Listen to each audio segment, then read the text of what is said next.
الحمد للہ والصلاة والسلام علی رسول اللہ اما بعد۔ معزز ناظرین، اس ہفتے آن لائن اور آف لائن جو سوالات دارالافتاء میں آئے ہوئے ہیں ان میں سے 10 منتخب سوالات کے جوابات آج آپ کی خدمت میں پیش کیے جائیں گے۔ سوال نمبر 1، سوال یہ ہے کہ کیا اسلام میں ضرورت سے زیادہ مال کمانا حرام ہے یا اس کی اجازت ہے؟ جواباً عرض ہے کہ ضرورت سے زیادہ مال کمانے کی صورت میں اگر فخر و تفاخر مقصود نہ ہو تو اللہ کی اطاعت و فرما برداری کرتے ہوئے، نماز وغیرہ کی پابندی کرتے ہوئے حلال طریقے سے ضرورت سے زیادہ مال کمانے کی گنجائش ہے، شرعاً کوئی مضائقہ نہیں ہے۔ سوال نمبر 2، ایک بھائی سوال کر رہے ہیں کہ بیچ میں بال بڑے بڑے رکھنا اور سائیڈ میں بالکل باریک کرا دینا شرعاً کیسا ہے؟ یہ آج کل نوجوانوں میں فیشن بنا ہوا ہے۔ جی بالکل آپ درست فرما رہے ہیں کہ آج کل نوجوانوں میں یہ فیشن بنا ہوا ہے کہ بیچ کے بال بڑے بڑے رکھتے ہیں اور کنارے اور سائیڈ کے بال بالکل باریک اور چھوٹے چھوٹے کرا دیتے ہیں۔ تو اس طرح بال کٹوانا، اس طرح بال رکھنا شرعی نقطہ نظر سے مکروہ تحریمی ہے۔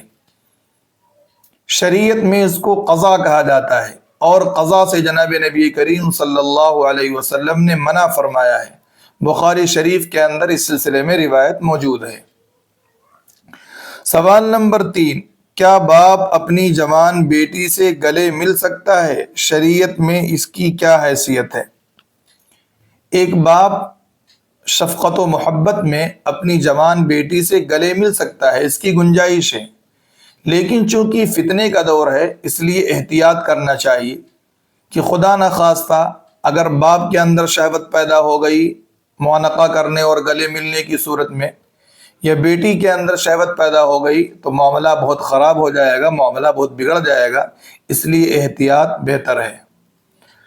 سوال نمبر 4، افتاء کے ایک طالب علم ہے، وہ سوال کر رہے ہیں کہ بیوی کے نان و نفقے میں کیا کیا چیزیں آتی ہیں اور بیوی کا علاج نان و نفقے میں داخل ہے یا نہیں؟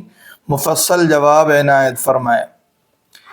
بیوی کے نان و نفقے میں 3 چیزیں آتی ہیں، کھانا، کپڑا اور رہائش۔ جہاں تک تعلق ہے بیوی کے علاج و معالجے کا تو شرعاً یہ نان و نفقے میں داخل نہیں ہے، اور شرعاً بیوی کا علاج و معالجہ شوہر پر لازم نہیں ہے، لیکن دیانتاً و اخلاقاً شوہر کو چاہیے کہ وہ اپنی بیوی کا علاج و معالجہ بھی کرائے، کیونکہ اگر شوہر اپنی بیوی کا علاج و معالجہ نہیں کراتا تو میاں بیوی کے درمیان دن بدن دوریاں بڑھتی چلی جائیں گی اور رشتے میں دراڑ پیدا ہوتا چلا جائے گا۔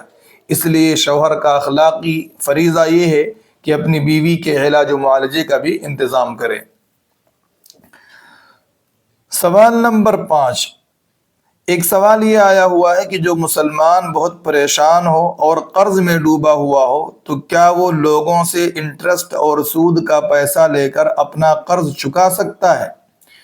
جی ہاں، اگر وہ بہت مجبور ہے، قرض میں ڈوبا ہوا ہے تو لوگوں سے سود کا پیسہ لے کر اپنا قرض ادا کر سکتا ہے، شریعت نے اس کی اجازت دی ہے۔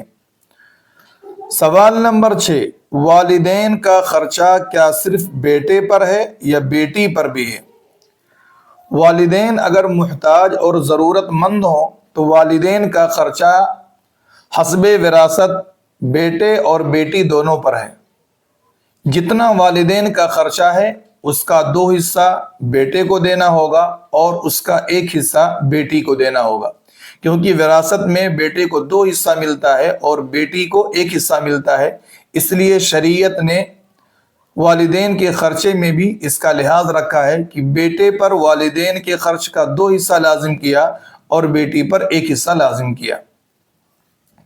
سوال نمبر 7، ایجنٹ کمیشن کب لے سکتا ہے؟ یعنی ایجنٹ کے لیے کمیشن لینا کب جائز ہوتا ہے؟ ایجنٹ اور بروکر کمیشن اس وقت لے سکتا ہے جبکہ وہ کچھ محنت کرے۔ بغیر محنت کے کمیشن لینا شرعی نقطہ نظر سے جواز کے دائرے میں نہیں آتا ہے۔ جو لوگ بغیر محنت کے کمیشن لے رہے ہیں ان کو اپنے عمل پر نظر ثانی کرنا چاہیے اور اپنے عمل کو درست کرنے کی کوشش کرنا چاہیے۔ سوال نمبر 8، ایک بہن پوچھ رہی ہیں کہ نرینہ اولاد کے لیے کیا وظیفہ ہے؟ آلریڈی میری 2 بیٹیاں ہیں، اس بار میں حمل سے ہوں اور نرینہ اولاد چاہتی ہوں۔ نرینہ اولاد کے لیے وظیفہ یہ ہے کہ میاں بیوی دونوں ہر فرض نماز کے بعد اور رات میں سونے کے وقت سورہ مریم کا پہلا رکوع پڑھیں، شروع میں درود شریف پڑھیں اور اخیر میں درود شریف پڑھیں 7 مرتبہ، اور بیچ میں سورہ مریم جو 16ویں پارے میں ہے اس کا ایک رکوع پڑھیں۔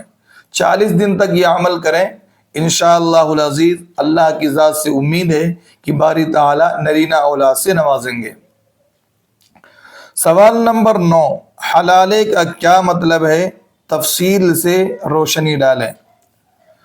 حلالے کا مطلب یہ ہے کہ اگر کوئی شخص اپنی بیوی کو 3 طلاق دے دیتا ہے تو اس کی بیوی ہمیشہ ہمیش کے لیے اس پر حرام ہو جائے گی۔ اب شوہر نہ اپنی بیوی سے رجعت کر سکتا ہے اور نہ نکاح جدید کے ذریعے اس کو اپنے نکاح میں لے سکتا ہے۔ البتہ عورت کو اختیار ہوتا ہے کہ وہ عدت گزرنے کے بعد دوسرے شوہر سے نکاح کرے اور حسن معاشرت کے ساتھ اس کے ساتھ زندگی گزارے، پھر جمع کرنے کے بعد بقضائے الہی اگر شوہر ثانی کا انتقال ہو جائے یا شوہر ثانی اتفاق سے اس کو طلاق دے دے تو وہ عدت گزار کر اپنے ایکس شوہر یعنی سابق شوہر کے نکاح میں نکاح جدید کے ذریعے آ سکتی ہے۔ یہ پورا پروسیس ہے حلالے کا۔ شریعت نے یہی پروسیس اور یہی طریقہ بتایا ہے، اس لیے حلالے کا مطلب آپ کو اچھی طریقے سے ذہن میں رکھنا چاہیے اور سمجھ لینا چاہیے۔ سوال نمبر 10، پرانے اور ناقابل استعمال قرآن کریم کے نسخے کو کیا جلا سکتے ہیں؟ پرانے اور ناقابل استعمال قرآن کریم کے نسخے کو جلانا صحیح نہیں ہے، بلکہ ہونا یہ چاہیے کہ اس کو کسی پاک کپڑے میں لپیٹ کر کسی پاک جگہ پر اور اچھی جگہ پر دفن کر دیا جائے، یا اس کو لپیٹ کر دریا میں یا ندی میں ڈال دیا جائے۔ اللہ رب العزت والجلال سے دعا ہے کہ باری تعالی ہمیں شریعت کے مسائل پر عمل کرنے کی توفیق عطا فرمائے۔ یہ سوال و جواب کا سلسلہ ہر ہفتہ چلتا ہے۔ اگر آپ کا بھی کوئی سوال ہے تو آپ ای میل کے ذریعے پوچھ سکتے ہیں، فون نمبر ہے وہاں بھی پوچھ سکتے ہیں، اور کمنٹ باکس میں بھی آپ پوچھ سکتے ہیں۔ آپ کے سوال کا جواب انشاءاللہ جمعرات کو دیا جائے گا۔ Like, comment, and subscribe.